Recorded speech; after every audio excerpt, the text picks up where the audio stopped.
कहानी की शुरुआत होती है एक ऐसे खौफनाक मंजर से जहां एक विशाल पहाड़ की ऊंची चोटी को चीरते हुए खतरनाक राक्षस आगे की तरफ बढ़ते जा रहे थे। कुछ ही पलों में वे नीचे मौजूद एक बेबस परिवार की तरफ बढ़ने लगे। उन खौफनाक राक्षसों को अपनी ओर आता देखकर नीचे खड़े सभी लोगों के रोंगटे खड़े हो गए। उनकी आखिरी उम्मीद पास ही बना एक बहुत ही मजबूत बंकर था, लेकिन बदकिस्मती से उसका भारी लोहे का दरवाजा अंदर से पूरी तरह बंद होता है। बाहर खड़े लोग घबराहट में दरवाजा जोर जोर से पीटते जा रहे थे, मगर अंदर मौजूद लोग बिल्कुल खामोश बैठे कैमरे से उन्हें तड़पता हुआ देख रहे थे, मानो वे खुद उन्हें उस मुसीबत में धकेल रहे हों। वहीं उन सब भूखे और खूंखार राक्षसों का झुंड पूरी तेज रफ्तार से नीचे उनकी तरफ बढ़ता जा रहा था। उन सब लोगों के पास बचने का वक्त बहुत कम रह चुका था। हालात इतने खतरनाक हो चुके थे कि अगर बंकर का दरवाजा कुछ ही पल में न खुलता तो उन लोगों का जिंदा बचना नामुमकिन था। इसी बीच वहाँ एक लड़की को लोहे का रॉड मिल गया। अपने सामने मौत को आता देखकर डेविड समझ गया कि उसे खुद ही कुछ करना होगा, इसलिए वह अपने परिवार को बचाने के लिए हर हद तक जाने के लिए तैयार हो जाता है। मगर तभी अचानक वहाँ उस बंकर का दरवाजा खुल गया। सब किसी तरह करके उस बंकर के अंदर घुस गए। खुशकिस्मती से उनकी जान उन भयानक राक्षसों से बच जाती है, मगर उन्हें क्या पता था कि ये राक्षस सिर्फ उस पहाड़ी पर ही नहीं बल्कि पूरी की पूरी दुनिया में फैल चुके थे और अब ये सब लोग बुरी तरह फंसने वाले थे। इसके बाद कहानी हमें 15 साल पीछे ले जाती है, जहां हमें जियोलॉजिकल कंपनी के कुछ लोग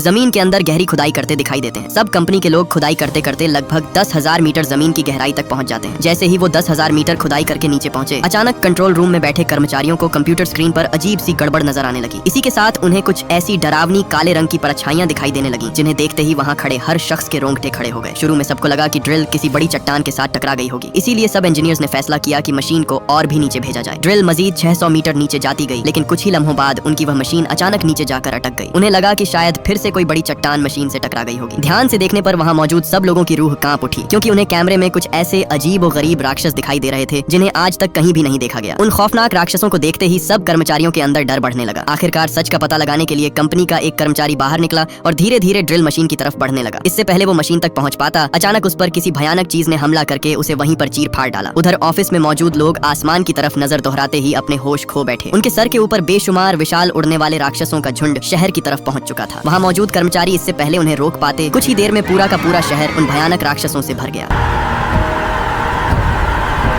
जहां जमीन खोदी जा रही थी, वहां से राक्षस लगातार बाहर निकलते जा रहे थे। सब खौफनाक राक्षस एक के बाद एक आगे बढ़ते गए। कुछ राक्षस इतने ताकतवर थे जो इंसानों को जिंदा ऊपर उठा ले जा रहे होते हैं। धीरे धीरे सब राक्षस दुनिया के हर हिस्से तक जा पहुंचे। पूरे के पूरे शहर उन जीवों से भर गए। सब राक्षसों ने हर तरफ तबाही मचा दी। सब राक्षस इंसानों को अपना शिकार बनाते जा रहे थे। कुछ ही लम्हों में हालात इतने बिगड़ गए कि पूरे के पूरे शहर उन राक्षसों ने ढेर में बदल दिए। पूरी दुनिया खौफ और बर्बादी की लपेट में आ गई। ऐसी खौफनाक आफत इंसानी इतिहास में पहले कभी नहीं देखी गई। जल्दी भागो, वो आ गए हैं! जल्दी भागो, वो आ गए हैं! हालात इतने बिगड़ गए कि हर देश ने अपनी पूरी फौज मैदान में उतार दी। उन राक्षसों पर सबसे बड़े मिसाइल भी दागे गए, लेकिन हैरानी की बात यह थी कि उन राक्षसों पर सब हमलों का असर जरा भी नहीं हुआ। कुछ ही पल में दुनिया की ताकतवर हुकूमतें भी घुटने टेकने लगीं। हर किसी को लग रहा था कि शायद यह इंसानियत की आखिरी जंग है। धीरे धीरे पूरी दुनिया पर मुसीबत और भी बढ़ गई, क्योंकि उन खौफनाक राक्षसों की तादाद कम होने की बजाय 2 गुना और भी बढ़ती जा रही थी। सब देशों की हुकूमतें भी हार मान लेती हैं, मगर फिर अचानक 12 घंटों के अंदर ही अंदर सब राक्षस एक एक करके उसी विशाल गड्ढे की तरफ लौटने लगे जहाँ से निकले थे। कुछ ही देर में सारे राक्षस पूरी धरती से गायब हो गए, लेकिन धरती का जो हाल उन राक्षसों ने 12 घंटों के अंदर किया वो किसी दर्दनाक सपने से कम नहीं था। जब इस वाकये की तहकीकात की गई तो एक बहुत ही अजीब बात सामने आई। पता चला कि जिस दिन जमीन पर खुदाई की गई उसी दिन एक सूरज ग्रहण भी लगा हुआ था। वैज्ञानिकों का मानना था कि ये खौफनाक राक्षस सिर्फ सूर्य ग्रहण के दौरान ही अपनी दुनिया यानी उस गड्ढे से बाहर आए थे, और जैसे ही ग्रहण खत्म हुआ सब राक्षस वापस गड्ढे में घुस गए। जैसे ही सब राक्षस उस गड्ढे में घुसे, सरकारों ने तुरंत एक्शन लेते हुए उस विशाल सुराख को हमेशा के लिए बंद कर दिया। धीरे धीरे समय गुजरता गया, लोगों ने अपनी जिंदगियां फिर से बनाना शुरू कर दी और धीरे धीरे वे खौफनाक यादें भी धुंधली पड़ने लगी। देखते ही देखते 15 साल गुजर गए और उस दिन के बाद आज तक वे राक्षस उस गड्ढे से बाहर नहीं निकले। उधर उसी ड्रिलिंग साइट पर जहां से उन राक्षसों की पहली झलक दिखाई दी गई थी, वहां कुछ आर्मी वालों को एक बार फिर से अजीब अजीब आवाजें सुनाई देने लगी। पहले तो उन्हें लगा कि शायद ड्रिल मशीन की आवाज होगी, लेकिन ध्यान से देखने पर उन्हें पता चला कि वह आवाज जो बार बार जमीन से सुनाई दे रही थी किसी ड्रिल मशीन की नहीं बल्कि उन्हीं राक्षसों की है जो 15 साल पहले धरती पर तबाही मचा कर गए थे, और अब वे एक बार फिर से दोबारा हमले के लिए तैयार खड़े हैं। वहीं दूसरी तरफ हम एक आदमी डेविड को देखते हैं जो अपने बेटे टिम के साथ सो रहा होता है। अचानक उसे एक कॉल आई। उस कॉल पर उसका दोस्त उसे घबराहट में बताने लगा कि जितना जल्दी हो सके घर से बाहर निकलो, समय बहुत कम है, क्योंकि विनाश एक बार फिर से होने वाला है, क्योंकि एक और सूर्य ग्रहण करीब आ चुका है। यह खबर सुनते ही डेविड के होश उड़ गए। उसका दोस्त उसे कहने लगा जितना जल्दी हो सके मेरे बंकर पर पहुंचो। इसी बीच उन्होंने टीवी पर जब देखा तब हर चैनल पर सिर्फ यही न्यूज बार बार दोहराई जा रही थी कि खतरा बहुत करीब आ चुका है, क्योंकि सारे समुद्रों पर पहले की तरह फिर से सब मछलियां मारी जा चुकी हैं, जो उन्हीं खौफनाक राक्षसों के दोबारा वापस आने का सबूत था। खबर सुनते ही डेविड के रोंगटे खड़े हो गए। वहीं डेविड की पत्नी लीना, जो अपने दूसरे पति के साथ रह रही थी, उसे भी बार बार किसी बड़े खतरे की चेतावनी दी जाने लगी। उसने तुरंत अपने बेटे को साथ किसी सुरक्षित बंकर में ले जाने का फैसला कर लिया और जब तक सूर्य ग्रहण खत्म नहीं होता वे सब उसी बंकर में रहेंगे और अब केवल वही आखिरी जगह है जहां उन खौफनाक राक्षसों से जिंदा बचा जा सकता है। लेकिन जब डेविड अपने बेटे को साथ लेने उसके कमरे में पहुंचा, बदकिस्मती से वह वहां पर नहीं था। दरअसल वह अपनी दोस्त लीसा के साथ पार्क में था। इससे पहले कि वे सुरक्षित अपने घर पहुंच पाते, अचानक आसमान में सब परिंदों की जोरदार चीखें गूंज उठी। सब परिंदे किसी बहुत ही खौफनाक खतरे से डर कर तेजी से भागने लगे। मतलब साफ था कि एक बार फिर से वही 15 साल पुरानी आफत आने वाली है। उन परिंदों की दर्दनाक चीखें सुनते ही सब लोग इधर उधर भागने लगे। पूरा शहर अफरा तफरी में बदलने लगा। सब लोग अपनी जान बचाकर अपने घरों को छोड़कर बंकरों की तरफ दौड़ पड़े। उधर डेविड भी अपने बेटे को ढूंढते ढूंढते हाईवे तक पहुंच गया। गाड़ी से उतरते ही सामने का मंजर देखकर उसके होश उड़ गए। सब परिंदे जोर जोर से चीखते हुए जान बचाकर भाग रहे थे, मानो कोई बहुत ही बड़ी आफत आने वाली हो। उन परिंदों का बड़ा झुंड देखते ही उसका दिल जोर जोर से धड़कने लगा। वहीं दूसरी तरफ लीना और उसके पति ने जब सब परिंदों को हड़बड़ी में भागता हुआ देखा, तब वे भी बिना एक पल गंवाए शेल्टर की तरफ दौड़ पड़े। उधर पूरे शहर में लोग अफरा तफरी में इधर उधर भाग रहे होते हैं। बेचारे गरीब लोगों के लिए हालात और भी बिगड़ चुके थे। सिर्फ अमीर लोग ही शेल्टर्स में जगह पा रहे थे, जबकि बाकी सब अपनी जान खुद बचाने में लगे हुए थे। उधर ड्रिलिंग साइट पर हालात और भी बुरे होने लगे, क्योंकि अभी तक सूर्य ग्रहण शुरू भी नहीं हुआ था कि अचानक मौत का पहला दरिंदा ड्रिलिंग साइट पर घुस जाता है, जो देखने में किसी खौफनाक दरिंदे से कम नहीं था। वहां आते ही उसने अपना पहला शिकार मौत के घाट उतार दिया। आर्मी वाले उस पर लगातार फायर करते रहे, मगर उसके आगे वे गोलियां टिक नहीं पाई। उधर शहर की अफरा तफरी के बीच डेविड को उसका बेटा मिल गया। वे सब बिना वक्त गंवाए वहां से निकल पड़े। कई मुश्किलों के बाद उनका पूरा परिवार आखिर शेल्टर तक पहुंच जाता है, मगर वहां उनका इंतजार एक और बुरी खबर कर रही थी। शेल्टर के गेट पर खड़े गार्ड साफ बता रहे थे कि शेल्टर में अब जगह बहुत कम बची थी। सिर्फ औरतें और बच्चे ही अंदर जा सकते हैं, बाकी सबको अपनी जान की हिफाजत खुद करनी होगी। ये सुनते ही सब हैरान रह जाते हैं, लेकिन यहाँ डेविड अपने बच्चों की जान दांव पर नहीं लगा सकता था। इसलिए उसने फैसला किया कि लीना खुद बच्चों को लेकर शेल्टर के अंदर चली जाए। लेकिन टिम अपने बाप के बगैर जाने से साफ साफ मना कर देता है। वो अपने बाप को इस हालत में अकेला छोड़ने के लिए बिल्कुल तैयार नहीं था। वे वहाँ फैसला कर ही रहे थे कि अचानक वो शेल्टर पूरी तरह से फुल हो गया। इसलिए न चाहते हुए भी डेविड को यह कदम उठाना ही पड़ा कि वे सब सीधे अपने दोस्त के बनाए गए बंकर की तरफ जाएंगे, जहाँ कम से कम वे सुकून से रह सकते थे, क्योंकि वो बंकर यहाँ से काफी दूर रेगिस्तानी इलाके में है। इसलिए पूरा का पूरा परिवार तुरंत उस बंकर की तरफ रवाना हो जाता है। लेकिन उनकी बदकिस्मती, वहाँ पहुँचने पर आगे पूरा का पूरा रास्ता गाड़ियों से जैम हो चुका था। अब वहाँ से वे न तो आगे जा सकते थे और न ही पीछे। इससे पहले कि वे वहाँ से निकल पाते, अचानक जमीन जोर जोर के झटकों से हिलने लगी, मानो सच में वे राक्षस दोबारा से जाग गए हों। अचानक आसमान सूर्य ग्रहण से काला पड़ने लगा। जैसे ही ग्रहण ने अपना असर दिखाना शुरू किया, जमीन के अंदर मौजूद गहरी दरारों को चीरते हुए वे खौफनाक राक्षस बाहर निकलने लगे। सब राक्षस धरती पर दोबारा उतर आए। चंद ही लम्हों में आसमान उन खौफनाक जीवों से भरने लगा। धीरे धीरे आसमान की रोशनी कम पड़ने लगी और पूरे शहर पर एक डरावना सा साया छा गया। हर तरफ लोग अपनी जान बचाने के लिए इधर उधर भागने लगे, लेकिन तब तक देर हो चुकी थी। अपनी मौत को अपने सामने आता देखकर डेविड ने किसी और रास्ते से जाने का फैसला किया, जो उन्हें उस बंकर तक जल्दी पहुंचा सकता था। लेकिन मौके पर लीना के पति ने उसे अपनी गाड़ी चलाने से साफ मना कर दिया और कहा कि मैं खुद गाड़ी चलाकर दूसरे शेल्टर की तरफ जाना चाहता हूँ। मगर डेविड को पता था कि अगर वे उस शेल्टर की तरफ गए तो उन्हें घंटों लग जाएंगे और तब तक पूरे शहर में वे राक्षस पूरी तरह तबाही फैला देंगे। इसीलिए वह खुद स्टीयरिंग संभालना चाहता है। लेकिन आगे से लीना का पति उसे गाड़ी चलाने से रोकने लगा। इससे पहले कि वे वहाँ से निकल पाते, अचानक एक राक्षस लीना के पति पर झपटा और जिंदा ही उसे ऊपर उठा ले गया। यह मंजर देखते ही सबकी रूह कांप उठी। डेविड ने बिना एक पल गंवाए गाड़ी स्टार्ट की और तुरंत वहाँ से भाग निकला। पीछे से सब राक्षस लोगों पर अंधों की तरह टूट पड़े। खुशनसीबी से डेविड अपनी गाड़ी भगाकर नदी के सूखे रास्ते से आगे बढ़ने लगा, मगर तभी एक राक्षस उसका पीछा करते करते एक जगह पर आकर अचानक रुक गया। ऐसा लग रहा था जैसे उनके आगे कोई और भी ऐसा भयानक खतरा मंडरा रहा हो, जिससे वह खुद भी दूर रहना चाहता है। वे सब तेजी से आगे बढ़ ही रहे थे, मगर मुश्किलें अभी खत्म कहाँ होने वाली थी। शहर की हद से निकलते निकलते उनकी गाड़ी का फ्यूल लगभग खत्म होने लगा। अगर फ्यूल खत्म हो गया तो बीच रास्ते में उनकी गाड़ी बंद हो सकती है और इसी का फायदा उठाकर वे राक्षस उन्हें खत्म करने वाले थे। मगर खुशकिस्मती से थोड़ा ही आगे आने पर डेविड की नजर आगे खड़ी कुछ छोड़ी हुई गाड़ियों पर पड़ी। उसने तुरंत ब्रेक लगाई और धीरे धीरे उन गाड़ियों की तरफ बढ़ने लगा। वहाँ आते ही उसके सामने जो था उसने उसके रोंगटे खड़े कर दिए। जब वह पहली गाड़ी के करीब पहुंचा, वहाँ का खौफनाक मंजर देखकर वह सहम रह गया, क्योंकि गाड़ी के अंदर बैठे लोगों को भी उन राक्षसों ने जिंदा नहीं छोड़ा था। काफी तलाश के बाद उसे एक ऐसी कार मिल जाती है जो अभी भी इस्तेमाल के काबिल थी। वह तुरंत उसमें बैठा, लेकिन उसी पल उसके कंधे पर अचानक किसी का हाथ आ टिका। हाथ आते ही उसका दिल जोर जोर से धड़कने लगा, क्योंकि उसे बिल्कुल अंदाजा नहीं होता कि उसके पीछे कौन सी आफत खड़ी थी। जैसे ही उसने पीछे मुड़कर देखा तो वो एक बूढ़ा आदमी था। उसने तुरंत सामने की तरफ इशारा किया। जब डेविड ने देखा तो सामने वही खौफनाक दरिंदा एक आदमी को चीर फाड़ कर खा रहा होता है, मगर असली खतरा अभी सामने आना बाकी था। अचानक एक राक्षस धीरे धीरे उनकी तरफ बढ़ने लगा। वो राक्षस दिखने में बिल्कुल किसी भयानक जानवर जैसा था। उसे अपनी ओर आता देखकर डेविड और वो बूढ़ा आदमी तुरंत नीचे झुक गए। बदकिस्मती से अगर जरा सी भी आवाज निकल जाती तो वो राक्षस उन्हें जिंदा चीर फाड़ कर खा जाता। मगर उनकी खुशकिस्मती थी कि वो राक्षस गाड़ी के बिल्कुल करीब से गुजरता हुआ आगे निकल गया और दूसरी गाड़ी के पास पड़े एक इंसान को चीर फाड़ कर खाने लगा। अब डेविड के पास इंतजार करने का वक्त नहीं था। उसे हर हाल में अपने परिवार तक वापस पहुंचना था। उसने तुरंत गाड़ी स्टार्ट की और धीरे धीरे उसे पीछे अपनी गाड़ी के पास ले जाने लगा। मौका देखते ही उसने अपने परिवार को उस गाड़ी में आने को कहा, लेकिन जैसे ही गाड़ी का दरवाजा खुला उस राक्षस की नजर सीधे उन पर पड़ गई। सबको लगा कि अब उनकी मौत पक्की है, मगर तभी वही बूढ़ा आदमी गाड़ी से बाहर निकला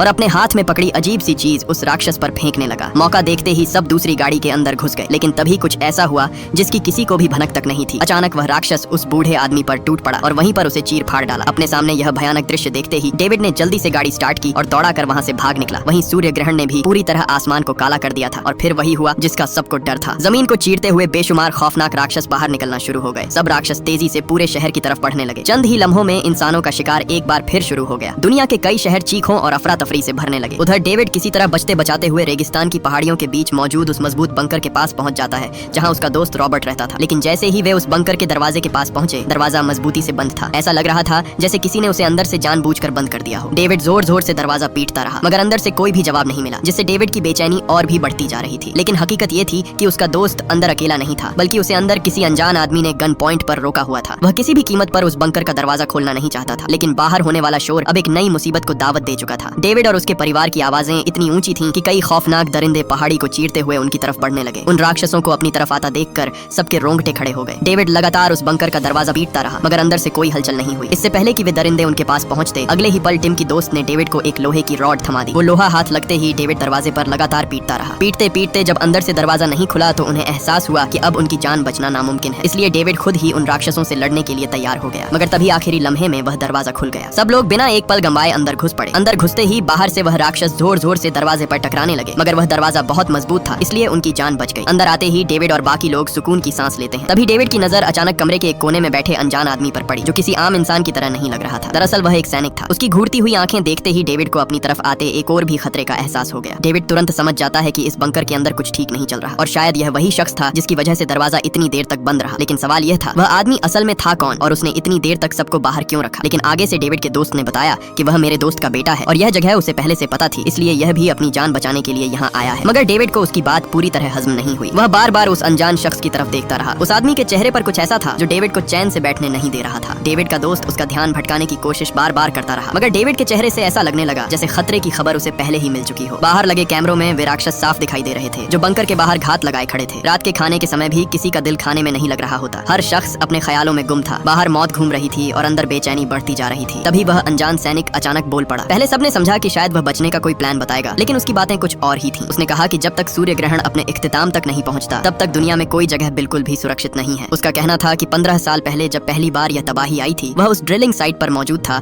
जहां से सब कुछ शुरू हुआ। वह बताता है कि उसने अपनी आंखों के सामने दर्जनों नहीं बल्कि पूरे 2000 लोगों को मरते देखा था। एक के बाद एक लोग उन राक्षसों का शिकार बनते गए और कुछ ही देर में पूरा बेस कत्लगाह बन गया। फिर उसने बताया कि इतनी तबाही के बावजूद वह खुद जिंदा कैसे बचा। उसके मुताबिक भागते वक्त वह गिरकर नमक से भरे एक गहरे खड्डे में जा गिरा था और हैरानी की बात यह थी कि राक्षस उसके करीब तक नहीं आए। जब वह अपनी कहानी सुना रहा होता है, तब डेविड की नजर रॉबर्ट पर पड़ी, जो उसे एक चाकू की तरफ इशारा कर रहा था। डेविड तुरंत समझ गया कि कुछ तो गड़बड़ जरूर है, इसलिए बिना समय गंवाए डेविड ने वह चाकू उठा लिया। उस सैनिक ने मुस्कुराते हुए सबसे कहा कि सब थके हुए लोग आराम कर लें और वह खुद पूरी रात जागकर निगरानी करेगा और किसी को फिक्र करने की जरूरत नहीं। मगर उसकी बात पर कोई भी यकीन करने वाला नहीं था। उन्हें डर अंदर ही अंदर खाने लगा, क्योंकि जरा सी भी आंख लगी तो उनकी जान बचना नामुमकिन था। इसलिए डेविड के दोस्त ने मुस्कुराते हुए कहा कि अभी रात काफी बाकी है, क्यों ना हम सब मिलकर कोई गेम खेल लें। ये बात आम तो थी, लेकिन डेविड महसूस कर रहा था कि हो ना हो इस बंकर में कुछ न कुछ जरूर छुपा हुआ है। इसी बीच डेविड की पत्नी सोने के लिए उठ खड़ी हुई, लेकिन डेविड ने उसे रोक दिया। वह नहीं चाहता था कि इस वक्त कोई भी अकेला हो। बंकर के अंदर खड़ा वह सैनिक सबको घूर घूर कर देखता रहा। वह इतना साधारण नहीं था जितना दिखने की कोशिश कर रहा था। वह तुरंत समझ गया कि सब लोग उसे खतरा समझ रहे हैं। उसने बिना समय गंवाए अपनी गन सब पर तान दी और डेविड से कहा, अब चुपचाप उस चाकू को वापस टेबल पर रख दो, समझे? इसलिए न चाहते हुए भी डेविड को वह चाकू नीचे रखना पड़ा। अब जब बात छुप नहीं सकी, इसलिए डेविड के दोस्त ने धीरे धीरे असली सच बाहर उगल दिया और कहा कि यह आदमी कोई आम इंसान नहीं बल्कि एक कमांडो सैनिक है, जो खतरे को महसूस करते ही चुपचाप भाग निकला था। भागते भागते वह उनके बंकर तक आ पहुंचा। उसने खुद को मजबूर और जख्मी बताकर पनाह मांगी थी, लेकिन हकीकत तो यह थी कि उसे उसकी बातों पर शुरू से ही शक था। इसी वजह से उन्होंने दरवाजा खोलने से इनकार कर दिया था। मगर उसकी पत्नी को उस पर तरस आ गया। आखिरकार उनकी जिद के आगे दरवाजा खोल दिया गया, लेकिन जैसे ही वह आदमी अंदर आया, सब कुछ बदल गया। उसने अपनी बेचारगी का नकाब उतार दिया। उसने दोनों को बंदूक दिखाकर पूरे बंकर को अपने कब्जे में ले लिया। तब से वह और उसका पति उसकी मर्जी के खिलाफ कुछ कर ही नहीं पा रहे थे। ये सच सुनकर सब लोगों के होश उड़ गए। अब सबको समझ आ चुका था कि जब डेविड और उसका परिवार बाहर मदद के लिए पुकार रहा था, तब दरवाजा इतनी देर तक क्यों बंद रहा। असल में वही सैनिक किसी को अंदर आने नहीं दे रहा था। इससे पहले कि वे सब कुछ कर पाते, अचानक वेंटिलेशन से एक सांप जैसा खौफनाक राक्षस अंदर घुस गया और आते ही उसने सब पर हमला कर दिया। डेविड का दोस्त उस पर टूट पड़ा। उसने किसी तरह करके उस राक्षस को अपने काबू में कर लिया। इसी अफरा तफरी का फायदा उठाते हुए डेविड ने तुरंत उस सैनिक से बंदूक छीन ली। वह एक के बाद एक लगातार उस राक्षस पर फायर करता गया, मगर बदकिस्मती से वह राक्षस बहुत तेज था। वह उसकी पकड़ में आने का नाम ही नहीं लेता। वह डेविड पर झपटने ही वाला था कि अचानक मौके पर उसकी पत्नी ने उस राक्षस को बीच से काट डाला। इसी का फायदा उठाकर डेविड ने तुरंत उस सैनिक को बंदी बना लिया। उस राक्षस के काटने पर डेविड के दोस्त की पत्नी की हालत धीरे धीरे बिगड़ने लगी थी। सबको डर था कि अगर जल्द समय पर इलाज न हुआ तो उसका बचना नामुमकिन था। उन्हें इलाज के लिए किसी भी सूरत बाहर जाना ही होगा। डेविड ने जब कैमरे से बाहर देखा तब उसके होश उड़ गए। घर के बाहर चारों तरफ राक्षस घात लगाए खड़े थे। अब सबको समझ आ चुका था कि उनका यहाँ से बचना लगभग नामुमकिन था। सूरज ग्रहण खत्म होने में अभी कई घंटे बाकी थे और उतनी देर तक यहाँ टिकना लगभग असंभव लग रहा था। इसी बेचैनी के दौरान उस सैनिक ने बताया कि पहाड़ियों के करीब उसने एक गाड़ी छुपा रखी है। उसका प्लान था कि अगर वे किसी तरह उस गाड़ी तक पहुंच जाएं तो सीधे ड्रिलिंग साइट जा सकते हैं। वहाँ मेडिकल मदद भी मिल सकती है और मजबूत मिलिट्री शेल्टर भी मौजूद है। और अगर मैं तुम लोगों के साथ चला गया तो सबको वहाँ रहने दिया जा सकता है। अब यहाँ डेविड के पास कोई और रास्ता न होने की वजह से उसे उसकी बात माननी ही पड़ी। इसलिए सब तुरंत बाहर निकलने की तैयारी में लग गए। डेविड के दोस्त ने अपने छुपाए हुए हथियार निकाले और सबके हाथ थमा दिए। जाने से पहले उसने डेविड के हाथ में नमक का एक डब्बा भी थमा दिया और कहा कि यह आगे चलकर हमारे बहुत काम आएगा। अब उन्हें बाहर निकलने के लिए उन राक्षसों का ध्यान भटकाना था। इसलिए डेविड ने आगे का मुख्य गेट खोल दिया और वहाँ से निकलकर पीछे बने दूसरे रास्ते से भाग निकले। अब उनका मकसद उस घाटी तक पहुँचना था जहाँ उस सैनिक की छुपाई गई गाड़ी उनका इंतजार कर रही थी। रात खौफ से भरी हुई थी। थोड़ा ही आगे आने पर रास्ते में उनकी नजर एक अजीब राक्षस पर पड़ी जो सड़क के किनारे एक मूर्ति की तरह खड़ा था। टिम की गर्लफ्रेंड को वह राक्षस थोड़ा अजीब लगा। सबके मना करने के बावजूद वह सीधा उसके करीब जा खड़ी हुई, मगर उसे नहीं पता था कि वह राक्षस अभी भी जिंदा था। जैसे ही उसने अपना हाथ आगे बढ़ाया, अगले ही पल मिट्टी को चीरते हुए उस राक्षस के टेंटिकल्स बाहर निकलकर उसे चारों तरफ से जाकर लपेट लेते हैं। मगर खुशकिस्मती से डेविड ने किसी तरह करके उसकी जान बचा ली। चलते चलते उन्हें सुबह हो गई, मगर अभी तक वह घाटी उन्हें नहीं मिली थी। उनके चारों तरफ पूरा का पूरा तबाह हो चुका शहर था जो उन राक्षसों का शिकार बन चुका था। मगर उनकी खुशकिस्मती थोड़ा ही आगे आने पर उन्हें वह गाड़ी दिख जाती है। सब जल्दी से गाड़ी के अंदर बैठ गए, लेकिन इससे पहले उनकी गाड़ी स्टार्ट हो पाती। अचानक दूर पहाड़ी से सब राक्षसों का झुंड उनकी तरफ बढ़ने लगा। इसी बीच डेविड के दोस्त की पत्नी की हालत और भी बिगड़ती जा रही थी। उसे यकीन हो चुका था कि अब उसका बचना नामुमकिन है। इसलिए उसने अचानक अपने पति की गन छीनी और गाड़ी से बाहर निकल गई। क्योंकि अब वह राक्षस में बदलने वाली थी, इसलिए वह अपने आप को खत्म करना चाहती थी ताकि उसकी वजह से बाकी लोग बच जाएं। उसका पति उसे रोकने की बहुत कोशिश करता है, मगर वह अपने आप को कुर्बान करने का फैसला कर चुकी थी। वो राक्षस भी उसके बहुत करीब आ चुके थे। वह धीरे धीरे उन दरिंदों की तरफ चल पड़ती है। सब बेबस होकर उसे देखते ही रह गए, मगर उसकी कुर्बानी की वजह से बाकी सब लोगों को भागने का मौका मिल गया। कुछ ही लम्हों में वह सब राक्षस उस पर टूट पड़े और देखते ही देखते उन दरिंदों ने उसे एक ही झटके में अंदर निगल डाला। अपने सामने ये भयानक दृश्य देखकर सब अंदर से पूरी तरह टूट गए, मगर वहाँ रुकना मौत को दावत देने जैसा था। इसलिए वह सब किसी तरह करके वहाँ से बच बचाकर सीधा उस मिलिट्री बेस तक पहुँच जाते हैं। लेकिन गेट पर पहुँचते ही सबके कदम रुक गए। बेस का विशाल दरवाजा पहले से ही टूटा हुआ खुला पड़ा था। वह सैनिक बार बार अपने साथियों से संपर्क करने की कोशिश करता रहा, मगर अंदर से किसी का कोई भी जवाब नहीं मिला। मानो अंदर की पूरी दुनिया ही बिखर गई हो। सबने अपने अपने हथियार लिए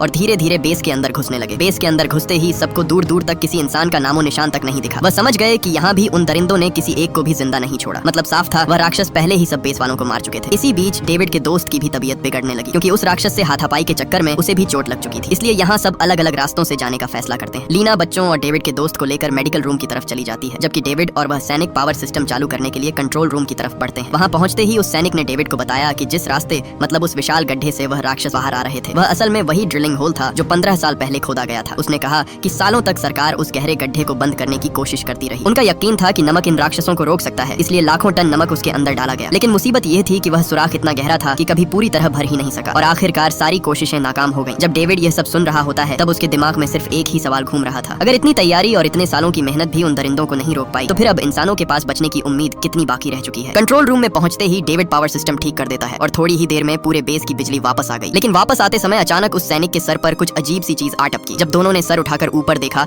तो छत से एक फटी हुई लाश लटक रही थी। मतलब अब भी वो राक्षस बेस में छुपे हुए हैं। दोनों ने तुरंत मेडिकल रूम पहुंचकर सबको खबर दी और कहा कि वो राक्षस अब भी यहाँ मौजूद है। अगर उन्हें जान बचानी है तो किसी भी सूरत उन्हें यहाँ से निकलना ही होगा। मगर मुसीबत ये थी कि इस बेस से जुड़ी दूसरी बेस यहाँ से बहुत दूर थी। सूर्य ग्रहण भी खत्म होने में अभी 2 घंटे बाकी थे, इसलिए वो यहाँ से हिल भी नहीं सकते थे। मगर तभी उस सैनिक ने सबसे कहा कि हम सब नीचे बने मजबूत स्टोरेज बंकर में छुपकर ग्रहण खत्म होने का इंतजार कर सकते हैं। लेकिन जैसे ही वह कंट्रोल रूम से बाहर निकले, अचानक एक छुपा हुआ राक्षस उस सैनिक पर टूट पड़ा। डेविड उस पर लगातार फायर करता रहा, मगर उस दरिंदे को जरा भी फर्क नहीं पड़ा। ये देखते ही उस सैनिक ने तुरंत अपनी गन में नमक वाली गोलियां भर दी। जैसे ही वो गोलियां उस राक्षस को लगीं, अगले ही पल वह वहीं पर ढेर हो गया। लेकिन फायरिंग की आवाज से और भी राक्षस उनकी तरफ बढ़ने लगते हैं। उन राक्षसों को अपनी ओर आता देखकर वह सबको अकेला छोड़कर तुरंत वहां से भागकर सीधा स्टोरेज रूम में घुसकर उसका दरवाजा बंद कर लेता है। डेविड उसे जोर जोर से दरवाजा खोलने को कहता रहा, मगर उसने उसकी एक न सुनी, क्योंकि वह सैनिक पहले ही संक्रमित था और सिर्फ खुद को खौफनाक राक्षस में बदलने का इंतजार कर रहा था। उधर डेविड भी किसी तरह करके अपने परिवार के साथ मशीन रूम में छुप जाता है। वहाँ उसकी नजर पाइप सिस्टम पर पड़ी, जहाँ से नमक लगातार नीचे गिर रहा था। नमक को नीचे गिरता देखकर वह समझ गया कि जरूर नमक वाली वाटर सप्लाई बंद हो चुकी है, जिसके कारण पूरा डिफेंस सिस्टम नाकाम हो गया और सब खौफनाक राक्षस उस गड्ढे से बाहर आ गए। अब डेविड के पास सिर्फ एक ही रास्ता बचा था। वह तुरंत अकेला ही कंट्रोल रूम की तरफ बढ़ने लगा ताकि वह जाकर सिस्टम दोबारा स्टार्ट करे और नमक वाली सप्लाई वापस चालू हो, ताकि इन खौफनाक दरिंदों को रोका जा सके। जैसे ही वह वहाँ से निकला, पीछे से अचानक मशीन रूम का दरवाजा उन राक्षसों ने तोड़ डाला। अब सबके पास भागने के सिवा कोई और रास्ता नहीं था। सब उल्टे पैर दौड़ पड़े। वहीं डेविड तंग और अंधेरे पाइपों में रेंगता हुआ आगे बढ़ता जा रहा था। किसी तरह कर कराते वह कंट्रोल रूम तक पहुंच गया, जहां एक खौफनाक दरिंदा पहले से एक इंसान को चीर फाड़ कर खा रहा होता है। उसने धीरे धीरे करके लिए आखिरकार वह सिस्टम एक्टिवेट कर दिया। जैसे ही सिस्टम एक्टिवेट हुआ, नमक वाला पानी पूरे सिस्टम में दोबारा भरने लगा। वह जल्दी से वहाँ से निकलने की कोशिश करने लगा, मगर तभी उसे उस राक्षस ने देख लिया। डेविड पाइपों को पार कर ही रहा था, अचानक उस राक्षस ने उसे पकड़ लिया, मगर खुशकिस्मती से उसके पास वह नमक वाला पानी था। उसने जैसे ही वह नमक वाला पानी उस पर फेंका, वह राक्षस वहीं पर जलकर राख हो गया। वह जल्दी से वापस मशीन रूम में पहुंचा, लेकिन वहाँ से उसका परिवार गायब था। पूरे मशीन रूम में टूट फूट देखकर उसे समझ आ गया कि अब फिर से एक नया खतरा शुरू हो चुका है। वहीं दूसरी तरफ सब लोग भागते भागते उन राक्षसों के जाल में फंस चुके थे। चारों तरफ से राक्षस धीरे धीरे उनकी तरफ बढ़ रहे होते हैं। उधर खुशकिस्मती से डेविड को अनाउंसिंग सिस्टम दिख गया। उसने तुरंत सिस्टम एक्टिवेट किया और सबसे कहा, गोली मत चलाना, फायरिंग बंद करो। लेकिन मुसीबत यह थी कि मेन स्विच उसी जगह था जहां सबसे ज्यादा राक्षस खड़े थे। ये सुनते ही डेविड के दोस्त ने बिना सोचे एक कुल्हाड़ी उठाई और एक के बाद एक सब दरिंदों को मौत की नींद सुलाता गया। लेकिन उनकी तादाद के आगे वो ज्यादा देर टिक नहीं पाया। चारों तरफ से उन राक्षसों ने उसे घेर लिया। इससे पहले वह अपनी जान की बाजी हारता, अगले ही पल उसने तुरंत वह लीवर नीचे खींच दिया। जैसे ही लीवर नीचे आया, पूरे के पूरे बेस में नमक का पानी बरसने लगा। जैसे ही वह पानी उन खौफनाक राक्षसों पर पड़ा, वह बुरी तरह तड़पने लगे और पूरा का पूरा मैदान एक बार फिर मौत के शोर से धीरे धीरे भरने लगा। अपने सामने उन राक्षसों को ढेर होता देख सब सुकून की सांस लेने लगे, मगर उनकी बदकिस्मती, सारा नमक वाला पानी धीरे धीरे खत्म होने लगा। अचानक पूरी जमीन जोरदार झटकों से हिल उठी। सूर्य ग्रहण खत्म होते ही सारे राक्षस वापस लौटने लगे। कुछ ही देर में वह सब उसी गहरे गड्ढे की तरफ भागने लगते हैं जहाँ से निकले थे। सामने खड़े सब लोग सुकून की सांस लेने ही वाले थे कि तभी उनके सामने एक और नया खतरा आ गया। वह सैनिक वापस आ चुका था, जो अब पूरी तरह संक्रमित हो चुका था और वह कभी भी खौफनाक राक्षस में बदल सकता था। उसे पता था कि उसकी मौत बहुत करीब है, इसलिए वह खुद मरने से पहले सबको अपने साथ ले जाना चाहता था। तभी अचानक उसने टिम पर गोली चला दी। इससे पहले वह सबको मार पाता, मौके पर डेविड ने आकर उसे वहीं पर ढेर कर दिया। सबको लगा कि शायद खतरा टल गया है, लेकिन अगले ही पल जमीन को चीरते हुए एक विशाल खौफनाक नुकीला राक्षस बाहर आ निकला, जो सब राक्षसों का बाप था। उसका शरीर बाकी राक्षसों से कई गुना बड़ा था। उसने आते ही वहाँ पड़े उस सैनिक को जिंदा ही अंदर निगल लिया। सब अपनी जान बचाकर वहाँ से भागकर सीधा एक कंट्रोल रूम में आकर छुप गए। उन्होंने जल्दी से नमक और केमिकल्स मिलाना शुरू कर दिया। इसी बीच वह विशाल राक्षस उस कमरे का दरवाजा तोड़ते हुए अंदर घुस गया। जैसे ही वह अंदर आया, डेविड ने पूरी ताकत से नमक वाला बम उसकी तरफ फेंक दिया। अगले ही पल वहाँ जोरदार धमाका हुआ। धमाका होते ही उस राक्षस का शरीर वहीं पर जलकर राख होने लगा। आखिरकार यह खौफनाक जंग हमेशा के लिए खत्म हो ही गई। डेविड और उसका पूरा परिवार सही सलामत जिंदा बच चुका था। जब वह बेस से बाहर निकले तो आसमान साफ हो चुका था। राक्षस पूरी तरह से गायब थे, लेकिन इस बार दुनिया पहले जैसी नहीं रही थी। पूरे के पूरे शहर खंडहर में बदल चुके थे। अगर ये वीडियो आपको अच्छी लगी तो इस वीडियो को लाइक और हमारे चैनल को सब्सक्राइब कीजिएगा।